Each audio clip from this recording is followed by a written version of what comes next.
ಎಲ್ರಿಗೂ ನಮಸ್ಕಾರ. ಇವತ್ತಿನ ವಿಷಯ, ನಾವು ಯಾಕೆ ಕೆಲವು ಕೆಲಸಗಳನ್ನು ಮುಂದೆ ಪೋಸ್ಟ್ಪೋನ್ ಮಾಡ್ತೀವಿ, ನಾವು ಯಾಕೆ ಕೆಲವು ಕೆಲಸಗಳನ್ನ ಪ್ರೊಕ್ಯಾಸ್ಟಿನೇಟ್ ಮಾಡ್ತೀವಿ, ನಾವು ಯಾಕೆ ಕೆಲವು ಕೆಲಸಗಳನ್ನ ಮಾಡದೆ ಹಾಗೆ ಲೇಸಿಯಾಗಿರ್ತೀವಿ. ಸೊ ಈ ಟಾಪಿಕ್ ಬಗ್ಗೆ ನಾನು ನಿಮ್ಮ ಹತ್ರ ಮಾತಾಡೋಕ್ಕೆ ಹೊರಡ್ತಾ ಇದ್ದೀನಿ. ಇದು ಬಂದು ನಿನ್ನೆ ಮಾತಾಡಿದ ವಿಷಯಕ್ಕೂ ಇವತ್ತು ಮಾತಾಡ್ತಾ ಇರುವಂಥ ವಿಷಯಕ್ಕೂ ಸ್ವಲ್ಪ ಲಿಂಕ್ ಆಗಿರುವಂಥ ಒಂದು ಸಬ್ಜೆಕ್ಟು. ಅದಾದಮೇಲೆ ನಿನ್ನೆ ರೆಕಾರ್ಡ್ ಮಾಡಿದ್ದ ಟೈಮಲ್ಲಿ ಹಾಕಿದ ಶರ್ಟು ಇವತ್ತು ಹಾಕಿರೋ ಶರ್ಟನ್ನು ಒಂದೇ. ಓಕೆ, ಅದು ಬೇರೆ ವಿಚಾರ. ಸೊ ಇವತ್ತಿನ ವಿಷಯಕ್ಕೆ ಹೋಗೋಣ. ಏನಿದು, ಯಾಕೆ ನಾವು ಪ್ರೊಕ್ಯಾಸ್ಟಿನೇಟ್ ಮಾಡ್ತೀವಿ, ಯಾಕೆ ನಾವು ಅಂದ್ಕೊಂಡಿರೋವಂಥ ಕೆಲಸವನ್ನು ಕರೆಕ್ಟಾಗಿ ನಾವು ಮಾಡೋಕ್ಕಾಗಲ್ಲ, ಮಾಡಬೇಕು ಅಂತ ಅಂದ್ಕೊಂಡಿದ್ರು ಆಮೇಲೆ ಮಾಡೋಣ, ಇನ್ನೊಂದು ಸ್ವಲ್ಪ ಹೊತ್ತು ಬಿಟ್ಟು ಮಾಡೋಣ ಅಂತ ನಾವು ಏನಕ್ಕೆ ಅದನ್ನು ಪ್ರೊಕ್ಯಾಸ್ಟಿನೇಟ್ ಮಾಡ್ತೀವಿ. ಸೊ ಇದ್ರ ಬಗ್ಗೆ ನಾವು ಕರೆಕ್ಟಾಗಿ ತಿಳ್ಕೊಂಡ್ರೆ ನಾವು ನಮ್ಮ ಬ್ರೈನ್ ಫಂಕ್ಷನ್ ಹೇಗೆ ಮಾಡ್ತಾ ಇದೆ, ಅದನ್ನು ನಾವು ಹೇಗೆ ಟ್ಯಾಕಲ್ ಮಾಡ್ಬೋದು ಅನ್ನುವಂಥ ಒಂದು ಅವೇರ್ನೆಸ್ಸು ನಮಗೆ ಸಿಗುತ್ತೆ ಅನ್ನುವಂಥ ಒಂದು ನಂಬಿಕೆ. ಯಾಕೆ ಅಂದರೆ ಬ್ಲೈಂಡಾಗಿ ಏನೋ ಒಂದು ಲೈಫನ್ನು ಲೀಡ್ ಮಾಡಿದ್ವಿ ಅಂದರೆ ಅದರಲ್ಲಿ ಏನೂ ಒಂದು ಅರ್ಥ ಇರಲ್ಲ ಅಂತ ನಾನು ಅಂದ್ಕೊಂಡಿದ್ದೀನಿ. ಓಕೆ, ಟಾಪಿಕಲ್ಲಿ ಇದೆಲ್ಲ ಹೋಗ್ತಾ ಇದೆ. Okay, when coming to the subject, ನಮ್ಮ ಮೈಂಡ್, ಒಂದು ಹ್ಯೂಮನ್ ಮೈಂಡಲ್ಲಿ ಇದು ನಡೆಯುವಂಥ ಒಂದು ಫೈಟ್ ಇದು. ಸೊ ಫೈಟ್ ಅಂದರೆ ಆಪೋಸಿಟ್ಗೆ ಒಬ್ಬ ವ್ಯಕ್ತಿಗೆ ಇನ್ನೊಬ್ಬ ಆಪೋಸಿಟ್ ಪರ್ಸನ್ ಇರಬೇಕಲ್ವಾ. ಸೊ ಇಬ್ಬರೂ ನಮ್ಮ ಮೈಂಡಲ್ಲಿದ್ದಾರೆ. ಸೊ ಅವರು ಎಲ್ಲೆಲ್ಲಿದ್ದಾರೆ, ಅವ್ರು ಯಾರು ಅಂತ ಕೇಳಿದ್ರೆ ಪ್ರೀಫ್ರಾಂಟಲ್ ಕಾರ್ಟೆಕ್ಸ್ ಅನ್ನುವಂಥ ಒಂದು ಜಾಗ, ಅದಾದ ಮೇಲೆ ಅಮಿಗ್ಡಾಲಾ ಅನ್ನುವಂಥದ್ದು ಇನ್ನೊಂದು ಜಾಗ. ಸೊ ಈ ಎರಡು ಜಾಗದಲ್ಲಿರುವಂತಹ ಪವರ್ಫುಲ್ ಪೀಪಲ್ಲು, ಪವರ್ಫುಲ್ ಎನರ್ಜಿ ಇಟ್ಕೊಂಡಿರೋ ಒಬ್ಬರು, ಅವರಿಬ್ರು ಜಗಳ ಆಡ್ತಾ ಇದ್ದಾರೆ. ಅದು ಏನಕ್ಕೆ ಜಗಳ ಆಗ್ತಾ ಇದೆ ಅಂತ ಕೇಳೋದಾದರೆ, ಪ್ರೀಫ್ರಂಟಲ್ ಕಾರ್ಟೆಕ್ಸ್ ಅಂದರೆ ಅದು ಮುಂದಿನ ಪಾರ್ಟು, ಬ್ರೈನಲ್ಲಿ ಮುಂದೆ ಇರುವಂಥ ಪಾರ್ಟು, ಅದು ಬಂದು ಲಾಜಿಕ್ಕಾಗಿ ಥಿಂಕ್ ಮಾಡುತ್ತೆ.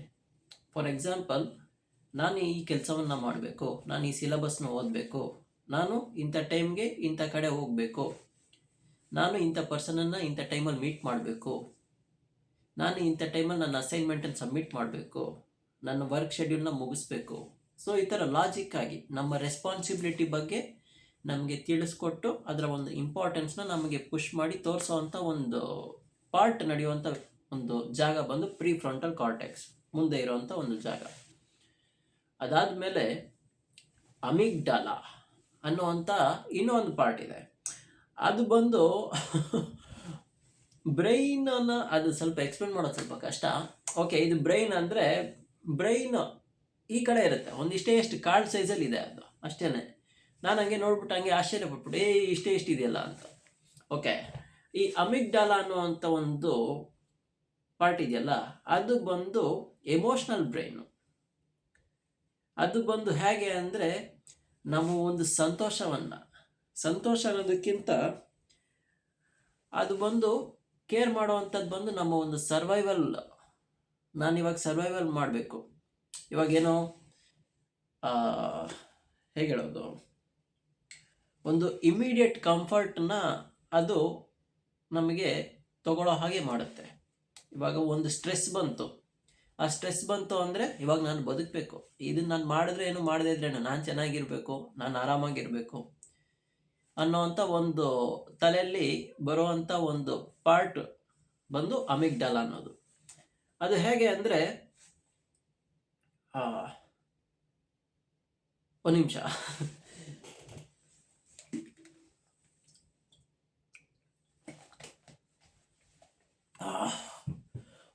ಆಚೆ ಸಖತ್ ಬಿಸಿಲು. ರೀಸೆಂಟ್ ಡೇಸಲ್ಲಿ ನಾನು ಇದು ಡೆಸರ್ಟ್ ಟಾಟಾಯ್ಸ್ ಥರ ನೀರೇ ಕುಡಿದೆ, ಹಂಗೆ ಆರಾಮಾಗಿ ಹಂಗೆ ಇದ್ದೀನಿ. ಡೆಸರ್ಟ್ ಟಾಟಾಯ್ಸನ್ನು ಬಂದ್ಬಿಟ್ಟು ನೀರು ಕುಡಿಯಲ್ವಂತೆ. ಇನ್ಫ್ಯಾಕ್ಟ್ ಕೋಲಾ ಬೀರನ್ನು ನೀರು ಕುಡಿಯಲ್ಲ ಅಂತೆ, ನೀರು ಕುಡಿದೇನೆ ತುಂಬ ದಿನ ಬದುಕ್ತಾವಂತೆ ಆ ಥರ. ಓಕೆ, ಟಾಪಿಕ್ ಎಲ್ಲಿಂದೆಲ್ಲ ಹೋಯ್ತು. ಓಕೆ. ಸೊ ಈ ಅಮಿಗ್ಡಾಲ ಅನ್ನೋದು ಬಂದು ಹೇಗೆ ಅಂದರೆ ಅದು ಇಮಿಡಿಯೇಟ್ ಕಂಫರ್ಟು, ಇಮಿಡಿಯೇಟಾಗಿ ಆ ಟಾಸ್ಕ್ನ ರಿಜೆಕ್ಟ್ ಮಾಡಿಬಿಟ್ಟು ನಾನು ಆರಾಮಾಗಿರಬೇಕು, ನಾನು ಪೀಸ್ ಆಗಿರಬೇಕು ಅನ್ನೋ ಅಂಥ ಒಂದು ನಮಗೆ ಥಾಟನ್ನು ಪ್ರೊವೋಕ್ ಮಾಡುವಂಥ ಒಂದು ಜಾಗ ಬಂದು ಅಮಿಗ್ಡಾಲ. ಓಕೆ. ಸೊ ಇಂಥ 2 ಜಾಗ ಬಂದು ಇವಾಗ ನಾನೊಂದು ಕೆಲಸ ಮಾಡಬೇಕು ಅಂತ ಹೇಳ್ತಾ ಇದೆ ಪ್ರಿಫ್ರಾಂಟೆಕ್ಸು.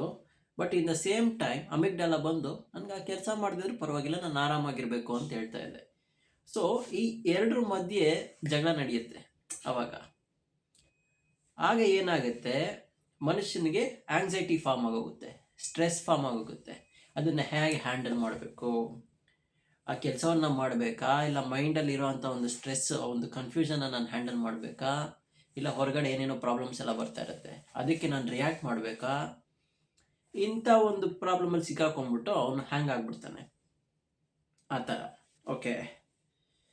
ಸೊ ಈ ಅಮಿಗ್ಡಾಲ ಬಂದು ಇನ್ನೊಂದೇನು ಮಾಡುತ್ತೆ ಅಂದರೆ, ಒಂದು ಸ್ಟ್ರೆಸ್ ಫೀಲ್ ಆಗ್ತಾ ಇದೆ, ಒಂದು ಕೆಲಸ ಮಾಡಬೇಕು ಅಂದರೆ ಒಂದು ಬೋರ್ಡಮ್ ಇದೆ, ಅಲ್ಲಿ ಏನೋ ಒಂದು ನನಗೆ ಒಂದು ಸ್ಟ್ರೆಸ್ ಇದೆ, ಅಲ್ಲಿ ಏನೋ ಒಂದು ಮಜಾ ಇಲ್ಲ, ಅದಕ್ಕೋಸ್ಕರ ಏನು ಮಾಡೋಣ, ಸರಿ ಈಗ ಒಂದು ಯೂಟ್ಯೂಬ್ ವಿಡಿಯೋ ನೋಡೋಣ, ಒಂದು ಶಾರ್ಟ್ಸ್ ನೋಡೋಣ, ಒಂದು 10 ನಿಮಿಷ.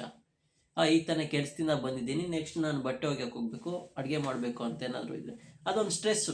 ಸರಿ ಒಂದು 10 ನಿಮಿಷ ರೀಲ್ಸ್ ನೋಡ್ಬಿಟ್ಟು ಹೋಗೋಣ ಅಂತ 10 ನಿಮಿಷ ನೀವು ರೀಲ್ಸ್ ನೋಡ್ತೀರಾ, ಆ 10 ನಿಮಿಷ ಹೋಗಿ ಅದು 1 ಅವರ್ 2 ಅವರ್ ಆಗೋಗುತ್ತೆ ಬಿಕಾಸ್ ಆಫ್ ಅಮಿಗ್ಡಾಲ. ಅಮಿಗ್ಡಾಲ ಅನ್ನೋದಕ್ಕಿಂತ ಅದು ಬೇರೆ ಇನ್ನೊಂದು ಆಸ್ಪೆಕ್ಟ್ ಬರುತ್ತೆ. ಓಕೆ. ಸೊ ಈ ಥರ ಒಂದೊಂದು ಥಾಟ್ನ ಪ್ರೊವೋಕ್ ಮಾಡಿ ಇದು ಮಾಡೋವಂಥ ಜಾಗಗಳನ್ನು ನಮ್ಮ ಮೈಂಡಲ್ಲಿ ಇದೆ ಅಂತ ನಾನು ಹೇಳಕ್ಕೆ ಬರ್ತಾ ಇದ್ದೀನಿ. ಓಕೆ. ಇನ್ನೊಂದೇನು ಅಂದರೆ, ಈ ಸೈಕಾಲಜಿಕಲ್ ಟ್ರೂತ್ ಆಗಿ ನಾವು ನೋಡೋದಾದರೆ, ಯಾರು ಈ ಜಗಳವನ್ನು ಗೆಲ್ತಾರೆ, ಯಾರು ಈ ಫೈಟನ್ನು ಗೆಲ್ತಾರೆ ಅಂತ ನೋಡೋದಾದರೆ, ಮೋಸ್ಟ್ ಆಫ್ ದ ಟೈಮ್ ಬಂದು ಈ ಅಮಿಗ್ಡಾಲ, ಈ ಎಮೋಷ್ನಲ್ ಬ್ರೈನ್ ಅನ್ನೋದು ಗೆಲ್ಲುತ್ತೆ. ಏಕೆ ಅಂದರೆ ಮನುಷ್ಯನ ಒಂದು ಮೂಲಭೂತವಾಗಿರುವಂತಹ ಒಂದು, ಅವನ ಜೊತೆನೆ ಹುಟ್ಟು ಬಂದಾಗ ಅವನಿಗೆ ಟೇಸ್ಟ್, ಟಚ್ಚು, ಓಕೆ, ನೋಡೋದು, ಕೇಳೋದು, ಆ ಥರ ಎಲ್ಲ ಮಾಡೋದಕ್ಕೆ ಕೆಲವು ಸೆನ್ಸಸ್ ಇದೆ ಅಲ್ಲ, ಅದಕ್ಕೆ ರಿಯಾಕ್ಟ್ ಮಾಡೋಕ್ಕೆ ಒಂದು ಇನ್ಬಿಲ್ಟ್ ಆಗಿರೋವಂಥ ಒಂದು ಸಿಸ್ಟಮ್ ಇರುತ್ತಲ್ಲ, ಅದೇ ಥರ ನಮ್ಮ ಮೈಂಡಲ್ಲಿ ಅಮಿಗ್ಡಾಲ ಜೊತೆನೂ ಇನ್ಬಿಲ್ಟ್ ಆಗಿರೋವಂಥ ಒಂದು ಇದಿದೆ ಸಿಸ್ಟಮ್. ಅದು ಬಂದು ನಮ್ಮ ಎಮೋಷ್ನಲ್ ಬ್ರೈನು. ಈ ಎಮೋಷ್ನಲ್ ಆಗಿ ನಮ್ಮನ್ನ ಲಾಕ್ ಮಾಡುತ್ತೆ ಇನ್ ದ ಸೆನ್ಸ್, ನಾನು ಚೆನ್ನಾಗಿರಬೇಕು, ನಾನು ನೆಮ್ಮದಿಯಾಗಿರಬೇಕು, ನಾನು ಯಾವುದೋ ಒಂದು ಸ್ಟ್ರೆಸ್ಸನ್ನು ತೊಗೊಳ್ಬಾರ್ದು ಅನ್ನೋವಂಥ ಒಂದು ಕಾನ್ಸೆಪ್ಟನ್ನು ನಮಗೆ ಸ್ಟ್ರಾಂಗ್ ಆಗಿ ಕೂರಿಸಿ ಇರುತ್ತೆ. ಅದು ಚಿಕ್ಕ ವಯಸ್ಸಿಂದನೇ ನಮ್ಮ ಜೊತೆ ಇರುತ್ತೆ. ಸೊ ಈ ಥರ. ಇನ್ನೊಂದೇನು ಅಂದರೆ, ಈ ಅಮಿಗ್ಡಾಲ ಮತ್ತು ಇದ್ರ ಜೊತೆ ಇದು ಮಾಡಬೇಕಾದ್ರೆ ನಮ್ಮ ತಲೆಯಲ್ಲಿ ಬಂದು ಅನೇಕ ರೀತಿಯಾದಂತಹ ಸ್ಟ್ರೆಸ್ ಎಲ್ಲ ಫಾರ್ಮ್ ಆಗೋಗುತ್ತೆ. ಹಾಗೆ ಏನಾಗೋಗುತ್ತೆ, ಟಾಸ್ಕ್ ಪ್ಯಾರಾಲಿಸಿಸ್ ಅನ್ನೋವಂಥ ಒಂದು ಕಾನ್ಸೆಪ್ಟ್ ಬರುತ್ತೆ. ಈ ಟಾಸ್ಕ್ ಪ್ಯಾರಾಲಿಸಿಸ್ ಅಂದರೆ ಏನು ಅಂದರೆ, ಓಕೆ, ನಾನು ಕೆಲಸವನ್ನು ಮಾಡಬೇಕು, ಆ ಕೆಲಸ ನೋಡಿದ್ರೆ ನನಗೆ ತುಂಬ ದೊಡ್ಡದಾಗಿದೆ, ಎಲ್ಲಿಂದ ಸ್ಟಾರ್ಟ್ ಮಾಡೋದು, ಹೇಗೆ ಸ್ಟಾರ್ಟ್ ಮಾಡೋದು, ಯಾವುದ್ರ ಮೂಲಕ ಸ್ಟಾರ್ಟ್ ಮಾಡೋದು, ಅದು ಗೊತ್ತಾಗದೇ ಇದ್ದಾಗ ಏನು ಮಾಡುತ್ತೆ, ಅವಾಗ ನಮ್ಮ ಮೈಂಡ್ ಏನಾಗುತ್ತೆ, ನಮಗೆ ಯಾವ ವಿಷಯ ಗೊತ್ತಿಲ್ವೋ ಅದನ್ನು ನಾವು ಅರ್ಥ ಮಾಡ್ಕೊಳ್ಳೋದಕ್ಕೆ ಪ್ರಯತ್ನ ಪಡ್ತೀವೋ, ಯಾವ ವಿಷಯಕ್ಕೋಸ್ಕರ ನಾವು ಎಕ್ಸ್ಟ್ರಾ ಎಫರ್ಟ್ ಹಾಕಿ ಆ ರಿಸಲ್ಟನ್ನು ನಾವು ತರಿಸ್ಬೇಕು, ಅದ್ರ ಬಗ್ಗೆ ಎಲ್ಲ ಮೈಂಡ್ ಯೋಚನೆ ಮಾಡೋದಕ್ಕೆ ಇಷ್ಟಪಡಲ್ಲ. ಯಾಕೆ ಅಂದರೆ ನಮ್ಮ ಇನ್ಬಿಲ್ಟ್ ಬಂದು ನಾವು ಯಾವುದೇ ರೀತಿಯಾದಂಥ ಸ್ಟ್ರೆಸ್ಸನ್ನ ನಾವು ಫೀಲ್ ಮಾಡದೆ, ಒಂದು ನಾರ್ಮಲ್ ಆಗಿ, ಒಂದು ನೆಮ್ಮದಿ ಇನ್ ದ ಸೆನ್ಸ್, ನನಗೆ ಆ ಸ್ಟ್ರೆಸ್ ಇಲ್ಲದೆ ಹಾಗೆಯೇ ನನ್ನ ಪಾಡಿಗೆ ನಾನು ಇರಬೇಕು ಅನ್ನೋವಂಥ ಒಂದು ಫೀಲ್ನ ಕೊಡೋವಂಥ ಇದ್ರ ಥರ ನಮ್ಮ ಮೈಂಡ್ ಸೆಟ್ ಆಗೋಗಿರುತ್ತೆ. ಆದ್ದರಿಂದ ಈ ಟಾಸ್ಕ್ ಬಗ್ಗೆ ನಾವು ಥಿಂಕ್ ಮಾಡಬೇಕಾದ್ರೆ ತುಂಬ ಎನರ್ಜಿ ಕನ್ಸ್ಯೂಮ್ ಮಾಡಬೇಕಲ್ವ, ಎನರ್ಜಿ ಎಫರ್ಟ್ ಹಾಕಬೇಕು, ಅದಕ್ಕೋಸ್ಕರ ಎನರ್ಜಿ ಆಗ್ತಾ ಇದೆ. ಆಮೇಲೆ ಏನೇನೋ ಮೈಂಡಲ್ಲಿ ಕೆಲವು ನ್ಯೂರಾನ್ಸ್ ಎಲ್ಲ ಬಸ್ಟ್ ಆಗ್ತಾ ಇರುತ್ತೆ. ಸೊ ಅವಾಗ ಏನಾಗೋಗುತ್ತೆ, ಮೈಂಡಿಗೆ ಸ್ಟ್ರೆಸ್ ಫೀಲ್ ಆಗೋಗುತ್ತೆ. ಆಗ ಮನುಷ್ಯ ಏನು ಮಾಡ್ತಾನೆ, ಅಯ್ಯೋ ಇದು ತುಂಬ ಸ್ಟ್ರೆಸ್ ಆಗಿದೆ, ಇದ್ರ ನಮ್ಮ ಕೈಲಿ ಮಾಡೋಕ್ಕಾಗುತ್ತೋ ಇಲ್ವೋ ಅಂದ್ಬಿಟ್ಟು ಅವನು ಆ ಕೆಲಸವನ್ನು ಮಾಡೋದಕ್ಕೆ ಹೋಗಲ್ಲ. ಇನ್ಫ್ಯಾಕ್ಟ್ ಅವ್ನ ಕೈಲಿ ಮಾಡೋಕ್ಕಾಗುತ್ತೆ, ಇನ್ನು ಸ್ವಲ್ಪ ಎಫರ್ಟ್ ಹಾಕಿದ್ರೆ, ಬಟ್ ಅವ್ನ ಕೈಲಿ ಅವನು ಆ ಸ್ಟ್ರೆಸ್ಸನ್ನು ಅವ್ನ ಕೈಲಿ ಹ್ಯಾಂಡಲ್ ಮಾಡೋಕ್ಕಾಗ್ತಾ ಇಲ್ಲ, ಆ ಬೋರ್ಡಮ್ನ ಅವ್ನು ಹ್ಯಾಂಡಲ್ ಮಾಡೋಕ್ಕಾಗ್ತಾ ಇಲ್ಲ. Because he was never been tried to that boredom or stress. Tried ಅಲ್ಲ, ಟ್ರೈನ್ಡ್. ಆದ್ದರಿಂದ ಅವನು ಆ ಕೆಲಸವನ್ನು ಮಾಡೋಕ್ಕೋಗಲ್ಲ. ನೆಕ್ಸ್ಟ್ ಟೈಮ್ ಅದೇ ಥರ ಇನ್ನೊಂದು ಯಾವ್ದಾದ್ರು ಒಂದು ಸ್ಟ್ರೆಸ್ ಫೀಲ್ ಆಗೋಯ್ತು ಅಂದರೆ ಅವ್ನು ಸಡನ್ನಾಗಿ ಆ ಲೂಪಿಂದ ಆಚೆ ಬರೋದಕ್ಕೋಸ್ಕರ ಅವನು ಯಾವುದಾದ್ರೂ ಒಂದು ಇನ್ಸ್ಟಂಟ್ ಪ್ಲೆಷರು, ಇನ್ಸ್ಟಂಟ್ ಗ್ರ್ಯಾಟಿಫಿಕೇಷನ್ನು, ಅಥವಾ ಅವನ ಮೈಂಡಿಗೆ ಒಂದು ಎಂಜಾಯಬಲ್ ಫೀಲ್ ಕೊಡೋ ಅಂಥದ್ದು ಯಾವುದೋ ಒಂದು ಕೆಲಸಕ್ಕೆ ಮಾಡೋದಕ್ಕೆ ಹೊರಟೋಗ್ತಾನೆ.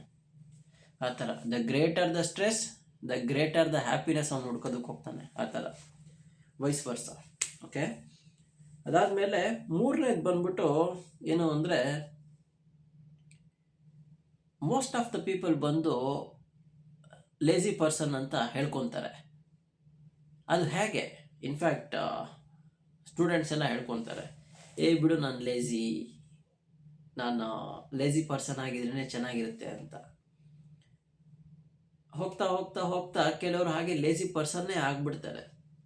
ಇದಕ್ಕೆ ಕಾರಣ ಏನು? ಈ ಲೇಜಿ ಪರ್ಸನ್ ಅನ್ನೋವಂಥ ಒಂದು ಕಾನ್ಸೆಪ್ಟ್ ಹಿಂದೆ ಇರುವಂಥ ಒಂದು ಸೈಕಾಲಜಿ ಏನು ಅಂದರೆ, ಈ ಲೇಜಿ ಪರ್ಸನ್ಸ್ ಬಂದು ಅವ್ರ ಕೆಲಸ ಮಾಡೋಕ್ಕಾಗುತ್ತೆ. ಬಟ್ ಇಲ್ಲಿ ಏನು ಕ್ಯಾಚು ಅಂದರೆ, ಅವ್ರು ಮಾಡೋವಂಥ ಎಲ್ಲ ಕೆಲಸನೂ ಪರ್ಫೆಕ್ಟ್ ಆಗಿರಬೇಕು ಅಂತ ಅವರು ಎಕ್ಸ್ಪೆಕ್ಟ್ ಮಾಡ್ತಾ ಇರ್ತಾರೆ. ಇನ್ಫ್ಯಾಕ್ಟ್ ಫಾರ್ ಎಕ್ಸಾಂಪಲ್, ಈಗ ಫಸ್ಟ್ ಟೈಮ್ ಎಷ್ಟೋ ವರ್ಷ ಆದಮೇಲೆ ನಾನು ಡ್ಯಾನ್ಸ್ ಆಡೋಕ್ಕೆ ಹೋಗ್ತೀನಿ ಅಂತ ಇಟ್ಕೊಳ್ಳೋಣ. ಡ್ಯಾನ್ಸ್ ಆಡೋಕ್ಕೆ ಹೋದಾಗ ಆ ಮೊಬೈಲಲ್ಲಿ ಒಂದು ಸಾಂಗ್ ನೋಡಿರ್ತಾನೆ. ಆ ಸಾಂಗಲ್ಲಿ ಹೀರೋ ತುಂಬ ಥರ ಸ್ಟೆಪ್ಸ್ ಎಲ್ಲ ಹಾಕಿರ್ತಾನೆ. ಓಕೆ, ಇವನು ಏನೋ ಒಂದು ಮೋಟಿವೇಶನ್ ಇಟ್ಕೊಂಡು, ಒಂದು ಫೀಲ್ ಗುಡ್ ಇಟ್ಕೊಂಡು ಅವನು ಅದೇ ಥರ ಸ್ಟೆಪ್ಸ್ ಎಲ್ಲ ಹಾಕಕ್ಕೆ ಟ್ರೈ ಮಾಡ್ತಾನೆ. ಬಟ್ ಅದು ಎಕ್ಸ್ಪೆಕ್ಟೆಡ್ ಆಗಿ ಬರಲ್ಲ. ಆಗ ಏನು ಮಾಡ್ತಾನೆ ಅವನು, ನಾನು ಎಕ್ಸ್ಪೆಕ್ಟ್ ಮಾಡ್ದಂಗೆ ನನಗೆ ಬರಲಿಲ್ವೇ, ಅದಕ್ಕೋಸ್ಕರ ಒಂದು ಕಾರಣ ಹೇಳಿಬಿಟ್ಟು ಅದರಿಂದ ತಪ್ಪಿಸ್ಕೊಂಡ್ಬಿಡ್ತಾನೆ. ಬಿಕಾಸ್ ಅವನು ಅದನ್ನು ಅಕ್ಸೆಪ್ಟ್ ಮಾಡ್ಕೊಳ್ಳೋದಕ್ಕೆ ರೆಡಿ ಇಲ್ಲ. ಅದಾದಮೇಲೆ ಅವನು ತಪ್ಪಿಸ್ಕೊಂಡಾದ್ಮೇಲೆ ಅವನಿಗೆ ಗೊತ್ತು ನಿಜವಾದ ಕಾರಣ ಏನು ಅಂತ. ಬಟ್ ಅವನು ಅದನ್ನು ಎಕ್ಸ್ಪ್ರೆಸ್ ಮಾಡ್ಕೊಳ್ಳೋದಕ್ಕೆ ಅವನು ಅಕ್ಸೆಪ್ಟ್ ಮಾಡ್ಕೊಳ್ದೆ ನೆಕ್ಸ್ಟು ಅವನು ತಿರ್ಗಾ ಡ್ಯಾನ್ಸ್ ಮಾಡೋದಕ್ಕೆ ಹೋಗೋದೇ ಇಲ್ಲ. ಅವನು ನೆಕ್ಸ್ಟ್ ಡ್ಯಾನ್ಸ್ ಮಾಡೋದಕ್ಕೆ ಹೋಗೋದೇ ಇಲ್ಲ. ಇನ್ ಕೇಸ್ ಮಾಡಿದ್ರೂ ಅವನು ಅದೇ ಲೆವೆಲ್ ಆಫ್ ಪರ್ಫೆಕ್ಷನ್ನ ಎಕ್ಸ್ಪೆಕ್ಟ್ ಮಾಡ್ತಾ ಇರ್ತಾನೆ. ಬಟ್ ಅಲ್ಲಿ ಏನು ಅಂದರೆ, ಏನು ಎಫರ್ಟ್ ಹಾಕಬೇಕು, ಏನು ಕಲಿಬೇಕು, ಎಲ್ಲಿ ಏನು ಮಿಸ್ ಆಗ್ತಾ ಇದೆ ಅಂತ ಅನಲೈಸ್ ಮಾಡೋ ಅಂಥ ಒಂದು ಮೆಥಡ್ಗೆ, ಒಂದು ಮೋಡ್ಗೆ ಅವನ ಮೈಂಡು ತೊಗೊಂಡು ಹೋಗದೇ ಇರೋವರೆಗೂ ಅವನು ಸ್ಕಿಪ್ ಮಾಡೋದಕ್ಕೇ ಪ್ರಯತ್ನ ಪಡ್ತಾ ಇರ್ತಾನೆ. ಆ ಥರ ಯಾವಾಗ ಅವನು ಅನಲೈಸ್ ಮಾಡಿ ಅದ್ರ ಮೇಲೆ ಚಿಕ್ಕ ಕೆಲಸ ಮಾಡೋಕ್ಕೆ ಹೋಗ್ತಾನೋ ಅವಾಗೆಲ್ಲ ಅವನಿಗೆ ಸ್ವಲ್ಪ ಡೋಪಮೈನ್ ಲೈಟಾಗಿ ಹಿಟ್ ಆಗ್ತಾ ಇರುತ್ತೆ. ಆವಾಗ ಅವನಿಗೆ ಒಂದು ಎಂಥೂಸಿಯಾಸಮ್, ಒಂದು ಗುಡ್ ಫೀಲ್ ಸಿಗುತ್ತೆ. ಆವಾಗ ಅವನಿಗೆ ಆ ಡ್ಯಾನ್ಸು ನನಗೂ ಇಷ್ಟ, ನನ್ನ ಕೈಲೂ ಡ್ಯಾನ್ಸ್ ಮಾಡೋಕ್ಕಾಗತ್ತೆ, ಅದು ನನ್ನ ಒಂದು ಪಾರ್ಟ್, ಅದು ನನ್ನ ಒಂದು ಐಡೆಂಟಿಟಿ ಅಂತ ಒಂದು ಈಗೋ ಲೆವೆಲ್ವರೆಗೂ ಅವನು ಆ ಟಾಸ್ಕ್ನ ಎತ್ಕೊಂಡು ಹೋಗ್ಬೋದು. ಸೊ ಆ ಥರ. ಓಕೆ, ಈ ಥರ ಅನೇಕ ರೀತಿಯಾದಂತಹ ಕಾನ್ಸೆಪ್ಟ್ಸ್ ಇದೆ ಒಂದು ಟಾಸ್ಕ್ ಮೇಲೆ. ಸೊ ಈಗ ಈ ನಮ್ಮ ಒಂದು ಪ್ರೀಫ್ರಾಂಟಲ್ ಕಾರ್ಟೆಕ್ಸ್ ಜೊತೆ ಅಮಿಗ್ಡಾಲ ಫೈಟ್ ಮಾಡ್ತಾ ಇರೋದ್ರಿಂದ ನಾವು ಟಾಸ್ಕ್ನ ಎಕ್ಸಿಕ್ಯೂಟ್ ಮಾಡೋದಕ್ಕೆ ಆಗ್ತಾ ಇಲ್ಲ. So because of emotional brain ಬಂದು ಆಲ್ಮೋಸ್ಟ್ ಟೈಮ್ ಬಂದು ಅದು ವಿನ್ ಆಗ್ತಾ ಇದೆ. ಹಾಗಿದ್ರೆ ನಾವು ಕೆಲವು ಕೆಲಸನ ಮಾಡೋಕ್ಕೆ ಆಗಲ್ವಾ, ನಾವು ಅಂದ್ಕೊಂಡಿರೋ ಕೆಲಸನ ಮಾಡೋಕ್ಕಾಗಲ್ವಾ ಅಂತ ಕೇಳಿದ್ರೆ ಅದಕ್ಕಿರೋ ಅಂಥ ರೆಮಿಡಿ ಬಂದು ತುಂಬ ಸಿಂಪಲ್ ಆಗಿದೆ. ಯಾಕೆ ಅಂದರೆ, ನಾವು ಯಾವಾಗ ಆ ಕೆಲಸವನ್ನು ಮಾಡೋಕ್ಕೆ ಹೋಗಬೇಕು ಅಂದ್ಕೊಂಡಿರ್ತೀವೋ, ನಾವು ಯಾವಾಗ ಆ ಕೆಲಸದ ಬಗ್ಗೆ ಚಿಂತೆ ಮಾಡ್ತೀವೋ ಆವಾಗಲೇ ನಮ್ಮ ಮೈಂಡಲ್ಲಿ ಬಂದು ಆ ಸ್ಟ್ರೆಸ್ಸು, ಆ ಆಂಗ್ಸೈಟಿ, ಆ ನಮ್ಮ ಒಂದು ಐಡೆಂಟಿಟಿ ಅನ್ನೋದು ಅಲ್ಲಿ ನಮಗೆ ತೋರಿಸ್ತಾ ಇರುತ್ತೆ, ಒಂದು ಬರ್ನ್ ಆಗ್ತಾ ಇರುತ್ತೆ. ಬರ್ನ್ ಇನ್ ದ ಸೆನ್ಸ್ ನಮಗೆ ಆವಾಗ ಗೊತ್ತಾಗ್ತಾ ಇರುತ್ತೆ, ಪ್ರೊವೋಕ್ ಆಗ್ತಾ ಇರುತ್ತೆ. ಸೊ ಇಂಥ ಟೈಮಲ್ಲಿ ಬಂದು ನಮಗೆ ಓಕೆ, ನನ್ನ ಕೈಲಿ ಕೆಲಸ ಮಾಡೋಕ್ಕಾಗಲ್ಲ, ನಾನು ಮುಂದಕ್ಕೆ ಬೇರೆ ಏನಾದರೂ ಮಾಡ್ತೀನಿ, ನಾನು ಒಂದು ಪ್ಲೆಷರ್ನ ಸೀಕ್ ಮಾಡ್ತೀನಿ, ಈ ಥರ ನಾವು ಆ ಟಾಸ್ಕನ್ನ ಬೇರೆ ಕಡೆ ಅದನ್ನು ಡೈವರ್ಟ್ ಮಾಡಿಬಿಡ್ತೀವಿ. ಸೊ ಈ ಥರ ಇದಕ್ಕೆ ಇರುವಂಥ ಸಿಂಪಲ್ ರೆಮಿಡಿ ಏನು ಅಂದರೆ 5 ಸೆಕೆಂಡ್ ರೂಲ್ ಅಂತ ಒಂದಿದೆ.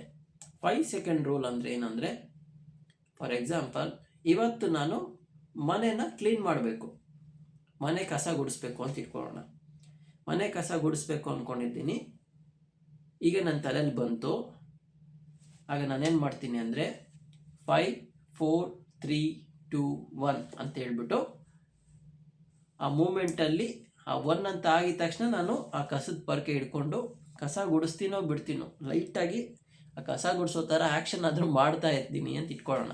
ಒಂದು 2 ನಿಮಿಷ ಆ ಥರ ಮಾಡ್ತಾ ಇದ್ವಿ ಅಂದರೆ ಆ 2 ನಿಮಿಷದ ಒಳಗಡೆ ನಮ್ಮ ಮೈಂಡ್ ತಿರ್ಗಾ ಸೆಟ್ ಆಗುತ್ತೆ.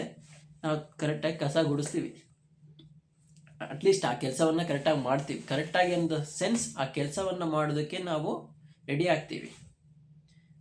ಅದಾದಮೇಲೆ ಕೆಲಸ ಕರೆಕ್ಟಾಗಿ ಆಗುತ್ತೋ ಇಲ್ವೋ ಸೆಕೆಂಡ್ರೆ ಕೆಲಸ ಆಗುತ್ತೆ. ಆ ಥರ 5 ಸೆಕೆಂಡ್ ರೂಲ್. ಫಾರ್ ಎಕ್ಸಾಂಪಲ್ ಇನ್ನೂ ಒಂದು ಹೇಳಬೇಕು ಅಂದರೆ, ನಾನು ಇವತ್ತು ಎಕ್ಸಸೈಸ್ ಮಾಡಬೇಕು ಅಂದ್ಕೊತೀನಿ, ನಾನು ಜಿಮ್ಗೆ ಹೋಗಬೇಕು, ಜಿಮ್ ಎಲ್ಲ ಬೇಡ, ಓಕೆ ಮನೇಲಿ ಎಕ್ಸಸೈಸ್ ಮಾಡಬೇಕು ಅಂದ್ಕೊತೀನಿ ಅಂತ ಇಟ್ಕೊಳ್ಳೋಣ.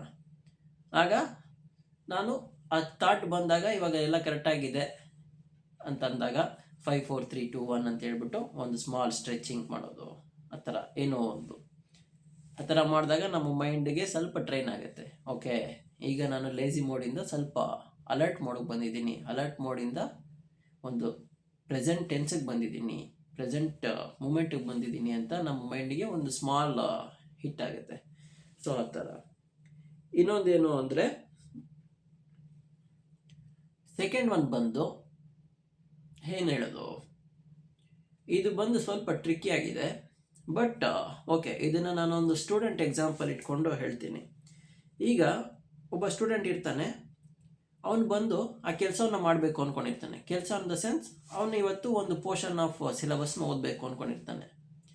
ಇವಾಗ ಓದೋಣ, ಆಮೇಲೆ ಓದೋಣ, ಒಂದು 6 ಗಂಟೆಗೆ ಓದೋಣ, ಕಾಫಿ ಕುಡಿದ್ಬಿಟ್ಟು ಓದೋಣ, ಆಮೇಲೆ ಅಪ್ಪ ಬಂದಮೇಲೆ ಓದೋಣ, ಆಚೆ ಬಿಟ್ಟು ಬಂದ್ಬಿಟ್ಟು ಓದೋಣ ಅಂತೆಲ್ಲ ಅವನು ಪೋಸ್ಟ್ಪೋನ್ ಮಾಡ್ಕೊಂಡೇ ಹೋಗ್ತಾನೆ ಅಂತ ಇಟ್ಕೊಳ್ಳೋಣ.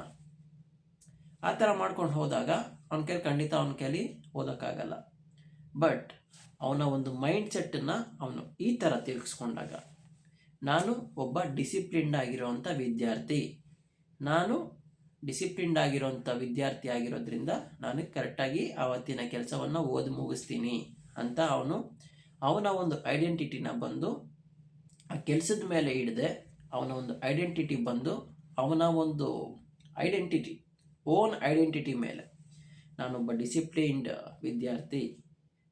ವಿದ್ಯಾರ್ಥಿ ಬಂದು ಯಾವಾಗಲೂ ಓದ್ತಾನೆ, ಅವನು ಆ ಕೆಲಸವನ್ನು ಮಾಡಿ ಮುಗಿಸ್ತಾನೆ ಅಂತ ಅವನ ಮೈಂಡಿಗೆ ಒಂದು ಇನ್ಸ್ಟ್ರಕ್ಷನ್ ಕೊಟ್ಬಿಟ್ಟು ಅವನು ಆ ಕೆಲಸವನ್ನು ಮಾಡೋದಕ್ಕೆ ಹೋದಾಗ ಅವನ ಮೈಂಡ್ ಟ್ರೈನ್ ಆಗುತ್ತೆ. ಅದಾದಮೇಲೆ ಹೋಗ್ತಾ ಹೋಗ್ತಾ ಹೋಗ್ತಾ ಹೋಗ್ತಾ ಹೋಗ್ತಾ ಅವನು ಆ್ಯಕ್ಚುಯಲ್ ಆಗಿ ಒಬ್ಬ ಡಿಸಿಪ್ಲಿನ್ಡ್ ಸ್ಟೂಡೆಂಟೇ ಆಗ್ತಾನೆ. ಅದಾದಮೇಲೆ ಅವನ ಡಿಸ್ಟ್ರಾಕ್ಷನ್ ಬಂದ್ರೂ ಅವನು ಆ ಕೆಲಸವನ್ನು ಮಾಡೋದಕ್ಕೆ ಮುಂದಾಗ್ತಾನೆ. ಸೊ ಈ ಥರ. ಸೊ ಯಾವಾಗ ನಾವು ನಮ್ಮ ಮೈಂಡನ್ನ ಈ ಥರ ಟ್ರೈನ್ ಮಾಡ್ತೀವೋ, ಫಾರ್ ಎಕ್ಸಾಂಪಲ್ ನಾವು ಆಮೇಲೆ ಮಾಡೋಣ ಅನ್ನೋವಂಥ ಟೈಮಲ್ಲಿ ಈ 5 ಸೆಕೆಂಡ್ ರೂಲ್ ತೊಗೊಂಡು ಬರೋದಾಗ್ಬೋದು, ಅಥವಾ ನಮ್ಮ ಈ ಐಡೆಂಟಿಟಿ ಬಂದು ನಾನು ಆಮೇಲೆ ಓದೋದ್ರ ಬದಲು ಈಗಲೇ ಓದ್ತೀನಿ, ನಾನೊಬ್ಬ ಡಿಸಿಪ್ಲಿನ್ ವಿದ್ಯಾರ್ಥಿ ಅಂತ ನಮ್ಮ ಮೈಂಡಿಗೆ ನಾವು ಇನ್ಸ್ಟ್ರಕ್ಷನ್ ಕೊಟ್ಕೊಂಡು ಆ ಕೆಲಸವನ್ನು ಆ ಮೂಮೆಂಟಲ್ಲಿ ಮಾಡಿದ್ವಿ ಅಂತ ಇಟ್ಕೊಳ್ಳಿ. ಆಗ ಸ್ಟಾರ್ಟಿಂಗಲ್ಲಿ ಬಂದು ಆ ಕೆಲಸ ಸ್ವಲ್ಪ ಕಷ್ಟನೇ ಆಗುತ್ತೆ ಖಂಡಿತ, ಯಾಕೆಂದರೆ ನಮ್ಮ ಮೈಂಡ್ ಟ್ರೈನ್ ಆಗಿಲ್ಲ.